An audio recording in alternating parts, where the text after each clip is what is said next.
see my boy, he like gotta made it. Well, that's my homie, ain't that right engraving. Heading into this offseason, a lot of Ravens fans are just wondering what is going to be next. What domino is going to fall next? What's getting ready to happen next?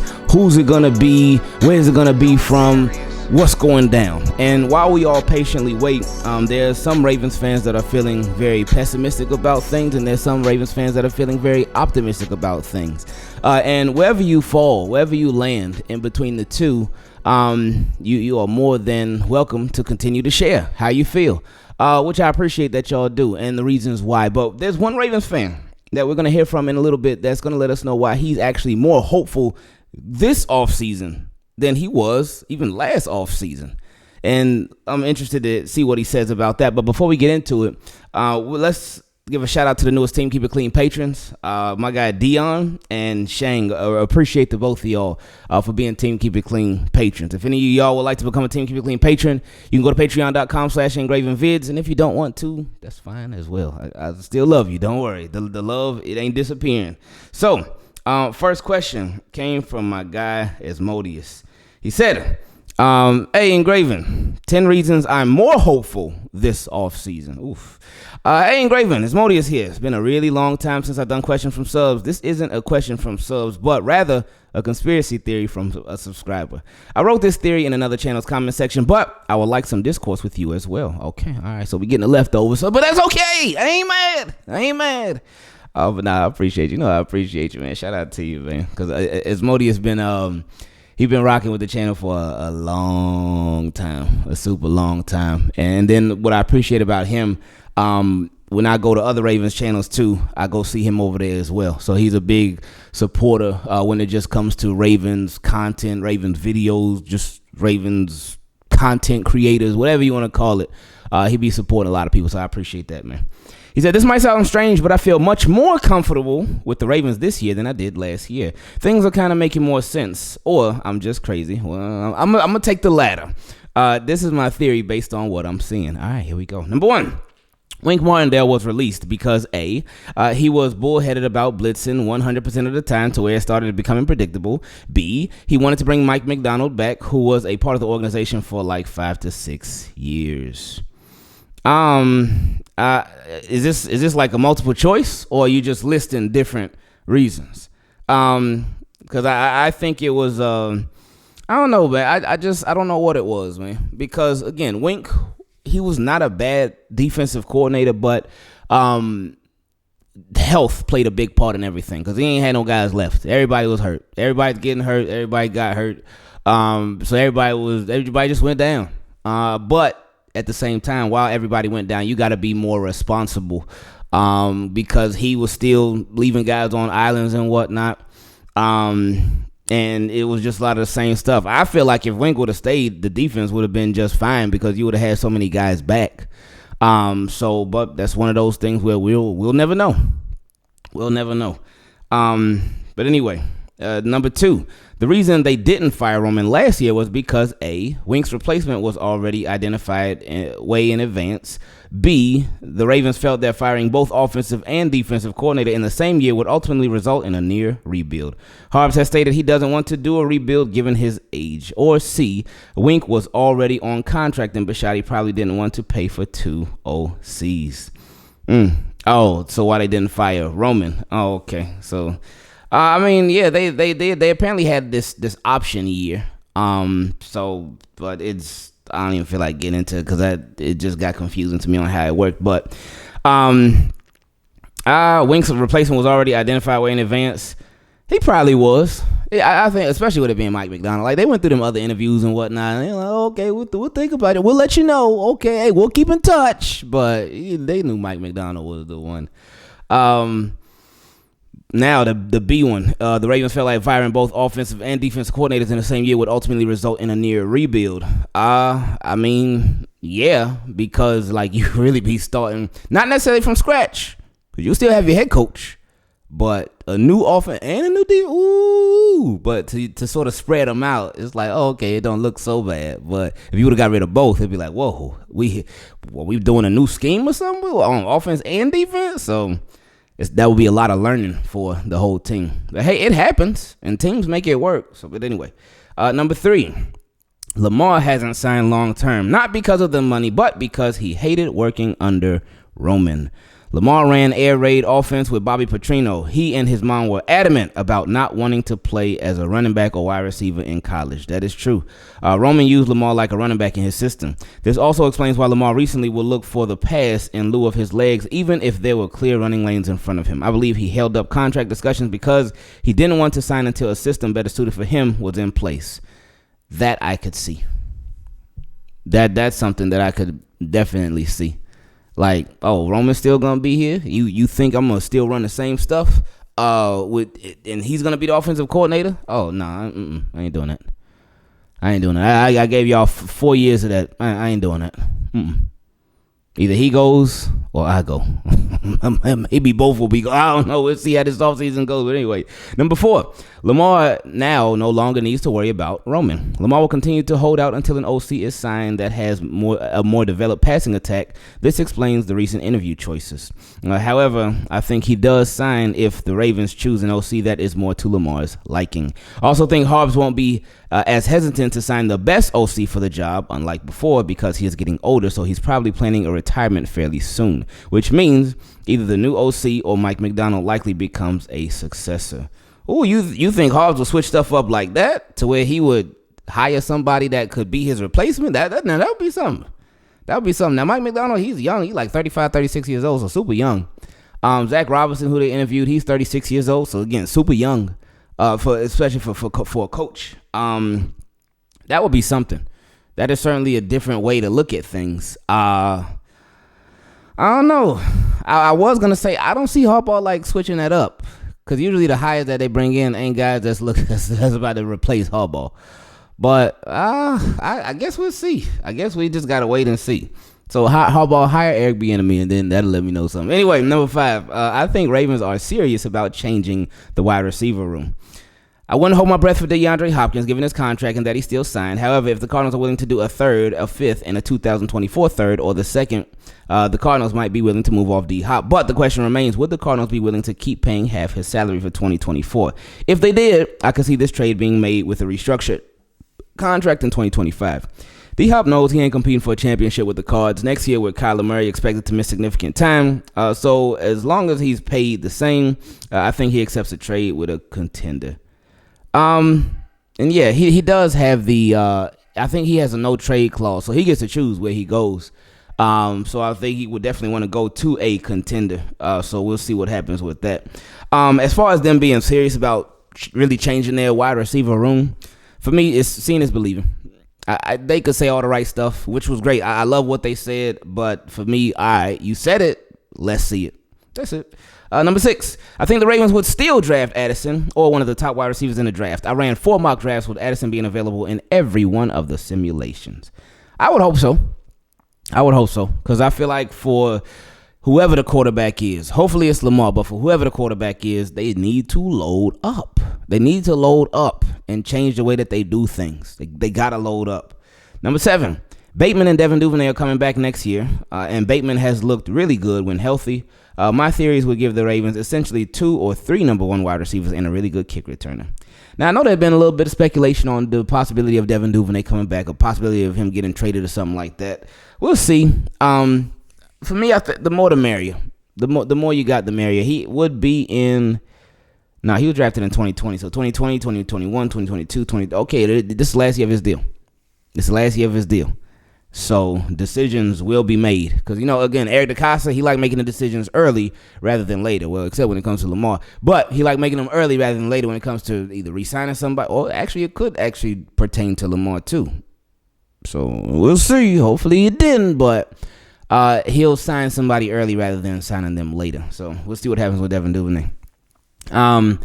Number 8, significant portions of the roster are intact except possibly corner and wide receiver. Plus, it's a full offseason for David Ojabo under a system he's familiar with. That is another reason to be optimistic. As far as David Ojabo, yeah, corner and wide receiver are... Wide receiver, yeah, we know. Corner, you got Marlon Humphrey. Brandon Stevens, he was up and down. this season. He's up and down. Still trying to find his consistent footing as a corner, and it's hard. Cornerback is so hard to play.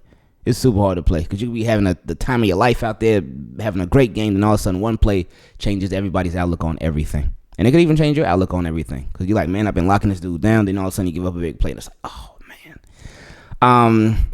But yeah, you got Brandon Stevens, Daryl Worley, free agent, Marcus Peters, free agent, Pepe Williams. You don't know about him because he wasn't hardly out there. Jalen Alma Davis, he ended on injury reserve, so he wasn't hardly out there. A lot of question marks there. But Kyle Fuller, he started the season, didn't even finish the first game. He was on injury reserve. So you got a lot of question marks there. A lot. So, yeah.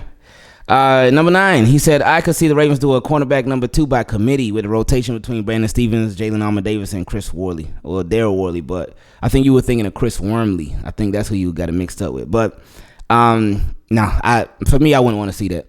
Whoever going to be cornerback number 2, the other cornerback opposite Marlon Humphrey, let that be the opposite, the cornerback opposite Marlon Humphrey. For me, I'm not a big fan of the whole rotation thing. I just feel like it doesn't let guys get into a rhythm. That's just my opinion, though. But I'm not a big fan of, we're going to bring this guy in. All right, your turn now. Oh, okay, all right, your turn now. All right, okay, your turn. I'm not a fan when they do stuff like that.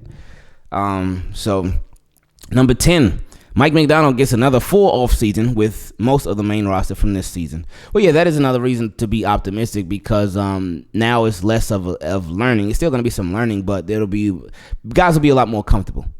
And I think that one of the biggest things that they need to work on is closing. It's just closing. The Ravens, the defense, they would do good. Quarters 1 through 3, they did their thing, but they just got to do a better job of closing, of finishing the job. In my opinion, they did good overall for the most part, but that for me that would be their biggest issue is closing. And he said, perhaps I have Stockholm Syndrome and in denial since there's a real chance Lamar is tagged and traded. However, I just don't think the stars are aligning towards that being the final outcome. Some of my observations are less likely than others. Ravens love draft picks, but we've had some very large drafts recently. So a year with fewer players drafted overall, especially if plays gotten for them are of the caliber mentioned above, it may actually be welcomed by the front office. Now that would be something because, yeah, you said it, Ravens They love draft picks. They love draft picks more than breakfast. I mean, I love draft picks more than breakfast. Breakfast is whatever to me. But they love draft picks more than lunch or dinner. Now we talking because I love lunch and dinner. But the Ravens love draft picks more than that. So for them to only go into a draft with 5 picks and possibly, you mentioned them trading one of those to get a DeAndre Hopkins. So for them to go into a draft with 4 picks would be insane.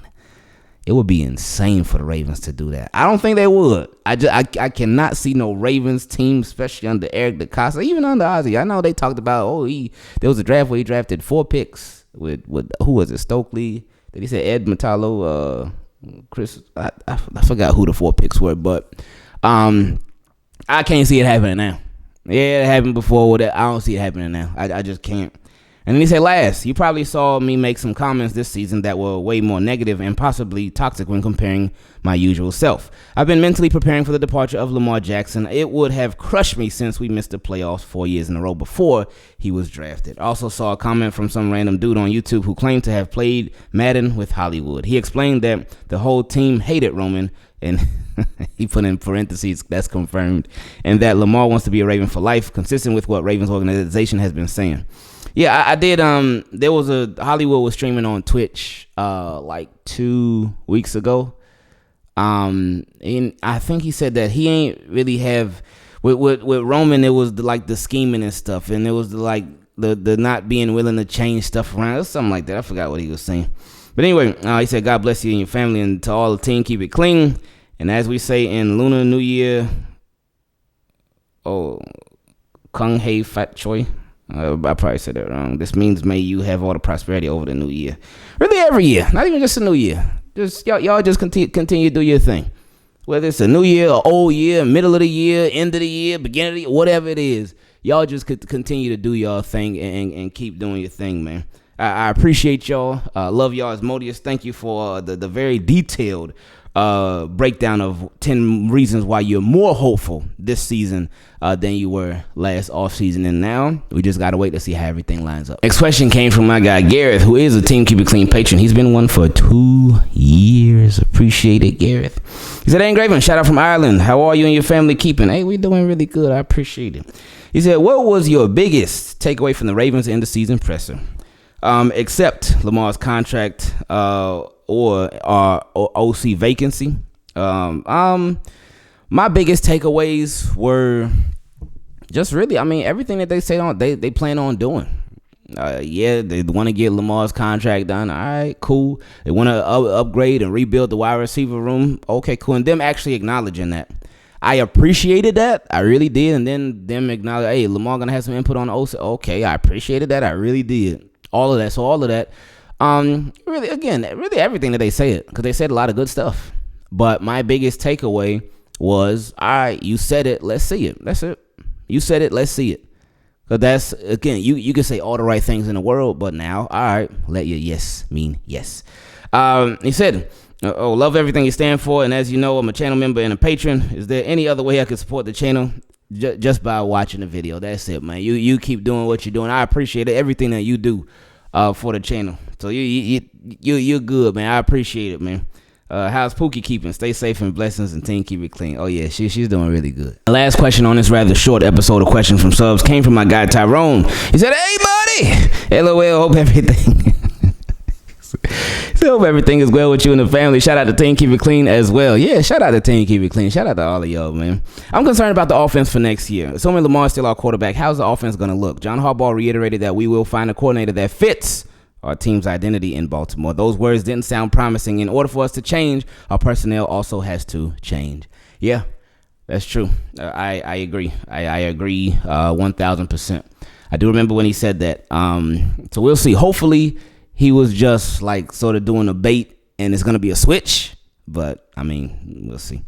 We had about 5 tight ends on the roster. Andrews, Likely, and Kolar are the only ones that I see we should keep. Also, Ricard should not be on the field every down. That spot could be used for another skill position. I can't go another season watching him run out routes and wheel routes.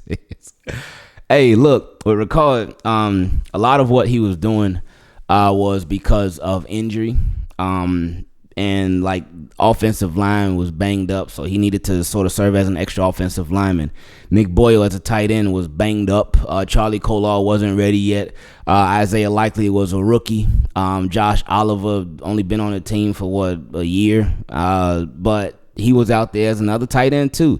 And just normally the block. The Ravens, I guess, didn't trust J.K. Dobbins or Gus Edwards as pass blocker, so Patrick Ricard will be back there doing that. So Patrick Ricard had a lot of responsibilities even before he was going out for the routes and stuff like that. And I guess the Ravens figured, you know what? He's on the field. Let's get him some screen passes. Let's send him on some routes, baby. But Patrick Ricard, what's the best way to put it? He did everything that was asked of him, and he was asked to do a lot. Because he had a lot of responsibility in Ravens offense. And he did a lot of good things. I just felt like there was sometimes where Giro went a little over the top with it. He went a little crazy with it, and he just got to calm down a bit. Anyway, he said, as far as wide receivers, Bateman, Duve, Tylan Wallace are still on the team. Hold up, you just left Prochet out like that? Man. He said, I wouldn't mind keeping DeMarcus Robinson and give Shamar Bridges a chance, drafting a receiver and maybe going after a D-Hop or DJ Shark in free agency. I would love to see Shamar Bridges be given like a legitimate chance. I don't know if it's going to happen with the Baltimore Ravens because we know how they've been getting down. Unless they change their philosophy, hey. But based off of how they've been getting down, I don't see it happening, but I would love to see it happen. I would love to see it happen. And as far as keeping DeMarcus Robinson, that'd be straight. Bateman, Duve, Wallace. And he said, and drafting a receiver and maybe going after D-Hop or DJ Shark. I think DJ Shark is more Ravens vibe because of the money. They could actually, because I think he only signed a 1-year deal with the Lions. But if he leaves the Lions, then they could actually come to the terms with him, and they could structure the contract how they would want to structure it. Instead of with a D-Hop, they would have to restructure it. But with him, they could structure it from jump. So I think that would fit more their thing. And as far as the Oh, I'm tripping. I'm thinking reverse as far as. Oh yeah. He would cancel out at a comp pick, but I don't think Ravens getting any comp picks this year anyway. Offensive line. He said, I think we're gonna have to replace Ben Powers. Yeah. Oh yeah, he's gone. Eric Cox let it be known. Ben Powers is gone. He ain't coming back. He ain't returning. Like he said that without exactly saying it, but Ben Powers is out of here. Ben Cleveland looked good in some of the games he played, but his availability has been an issue because of his injuries. I'm not sure if he is reliable. Kevin Zeitler can't play forever, so we should draft or sign 2 more linemen to show up both guard spots for depth. Okay, so you want to stay ready so you ain't got to get ready. I like that. So preparing for Kevin Zeitler because this is the last year of his deal, and then after that, he could be off to the races of retirement. So we'll see. We don't know yet. We won't know till we know. But, yeah, stay ready so you ain't got to get ready. Do they have any other guards on the roster besides Cleveland? I can't think of any right now. But you got Falele. He is a left tackle. I mean, they had him at right tackle a little bit. No, they didn't. Did they have him at right tackle? I think they might. No, just left tackle. Ronnie Stanley. I don't even remember. It was a long season. But Falele is a tackle. Are you willing to try him at guard? That's a big boy. That's a big boy. That'd be a big guard. That would be a huge guard. I wouldn't mind them trying it out in training camp and stuff. Hey, you never know. But yeah, I mean, yeah, but as far as getting more offensive linemen, you need that because again, it's a physical sport. Offensive line, I mean, everybody can get hurt, but you want to stay ready so you ain't got to get ready. So you definitely will need some depth when it comes to that. So well put, Tyrone. You broke that down well. Yeah, this feels like a